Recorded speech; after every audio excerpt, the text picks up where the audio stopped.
Maintenant, deuxième équation. J'espère que vous avez donné cette deuxième équation. Donc maintenant, on dérive par rapport à θ2. On a notre Lagrangien. On a notre Lagrangien, bien sûr. On dérive par rapport à θ.2 et ensuite d sur dt. Donc cela implique, donc je ne vais voir que les termes où il y a θ.2. J'ai ce terme, donc ça va donner m2 L2 carré θ.2 et d sur dt, ça donne θ 2.2. Et pour celui-là, ça va donner m2 L1 L2 m2 L1 L2 θ 2.1 cosinus θ2 moins θ1. N'oubliez pas le cosinus, donc le cosinus va engendrer un signe moins, donc moins m2 L1 L2 θ.1 θ.2 moins θ.1 sinus θ2 moins θ1. Donc maintenant, on a fini avec ce premier calcul. Donc maintenant, on va passer à dl sur dθ2. Pour dl sur dθ2, je ne vais voir que les termes où il y a le θ2.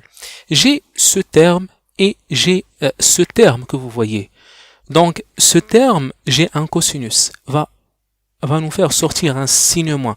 Avec ce moins, ça va donner plus. Donc on va obtenir plus m2 L1 L2 θ.1 θ.2 sinus θ2 moins θ1. Et j'ai ce terme m2 L2 G cosinus θ2. Donc j'ai le cosinus qui va nous donner moins sinus θ2. Avec ce moins, ça va donner plus. Donc on va obtenir plus m2 L2 G sinus θ2 égale à 0. Donc ça, c'est la deuxième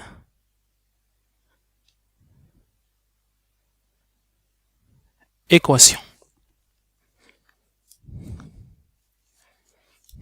Donc je vais vérifier.